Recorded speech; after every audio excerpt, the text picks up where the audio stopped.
Hello friends, मेरा नाम देवेंद्र कुमार है और आज के इस ट्रेनिंग वीडियो में मैं आप लोगों को बताऊंगा कि एपीआर क्या है, पहले इसे क्या कहते थे, एपीआर क्यों जरूरी है भरना, एपीआर के टाइमलाइंस क्या है, एपीआर में नए 2023-24 से क्या परिवर्तन किए गए हैं खासकर नॉन गस्टेड स्टाफ के लिए, ऑटो फॉरवर्डिंग क्या होता है, रिप्रेजेंटेशन कितने दिन के अंदर दिया जा सकता है, और अगर पिछले साल का एपीआर है जैसे 22-23 का एपीआर अगर आपने एचआरएमएस पे भरा है तो उसके लिए क्या कोई विंडो ओपन है ताकि आप अपना रिप्रेजेंटेशन दे पाए।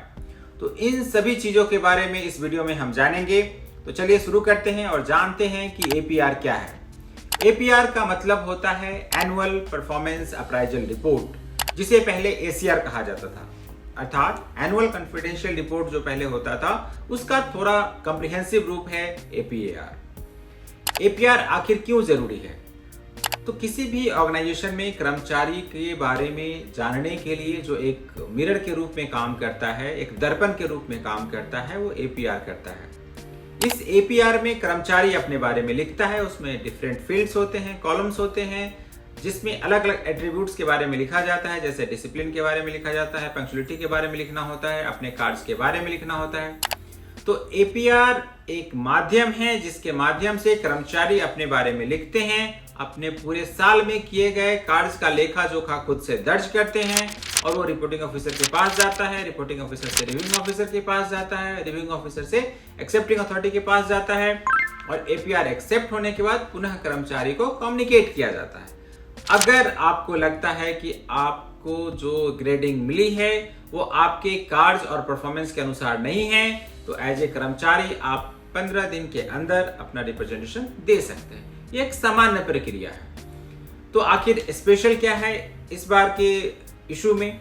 स्पेशल ये है कि पहले गस्टेड ऑफिसर्स के लिए एक ऑनलाइन प्लेटफॉर्म हुआ करता था जिसे हम स्पैरो कहते थे।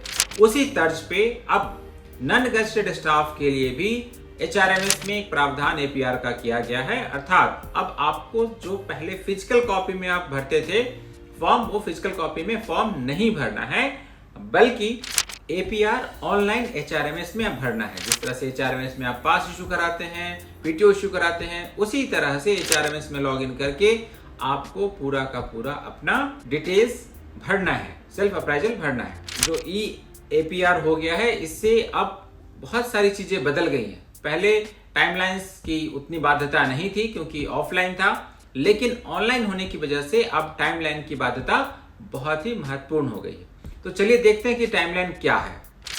इसकी टाइमलाइन जो पहले दी गई थी रेलवे बोर्ड के द्वारा 15 मई के लेटर में, वो टाइमलाइन थी 31 मई तक जो हायरार्की फाइनलाइज करना था एपीआर के बारे में वो था। सेल्फ अप्राइजल के लिए 30 जून का डेट था।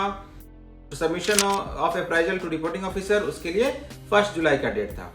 लेकिन परिस्थितियों को देखते हुए और नए सिस्टम की वजह से इसमें डेट में चेंजेस किए गए और नए डेट जो है वो 13 जून 2024 को रेलवे बोर्ड ने जारी किया है। उसके तहत जो सेल्फ अप्राइजल है उसके भरने का डेट 15 जुलाई तक है। अगर आप 15 जुलाई तक नहीं भरते हैं तो 16 जुलाई को ऑटोमेटिक फॉरवर्ड हो जाएगा। जो रिपोर्टिंग ऑफिसर को इसमें अपने कमेंट्स दर्ज करने हैं उसके लिए टाइमलाइन 15 अगस्त है। उसी तरह से जो रिव्यूइंग ऑफिसर को एपीआर में डिटेल्स भरने हैं उसके लिए 15 सितंबर है और एक्सेप्टिंग अथॉरिटी को जो इसमें अपने कमेंट्स डालने हैं उसके लिए 15 अक्टूबर का डेट दिया गया है।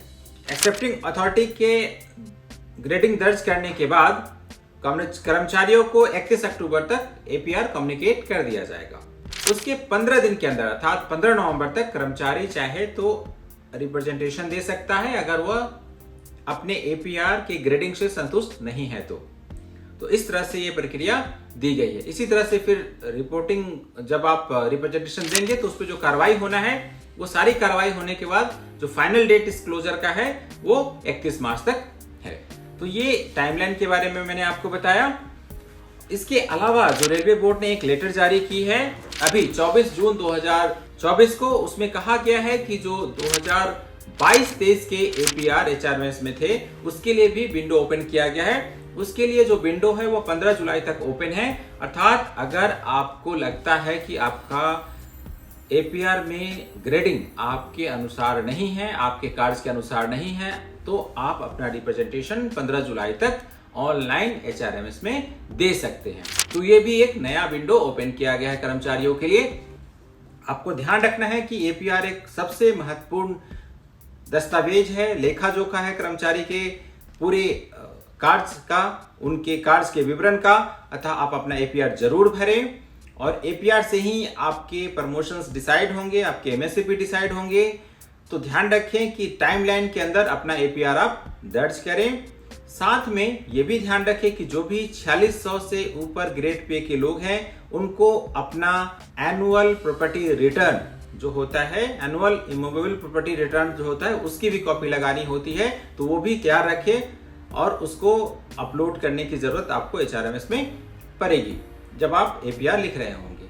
तो हमने देखा कि APR क्या है, APR क्यों जरूरी है, APR में ऑटो फॉरवर्डिंग क्या है, जो इसकी टाइमलाइंस हैं 2024 के लिए वो क्या है, जो 2022-23 के लिए विंडो खोला गया है उसके डेट क्या है, और साथ में हमने ये भी बताया कि अगर कोई रिप्रेजेंटेशन आपको देना है तो उसके लिए टाइमलाइंस क्या है।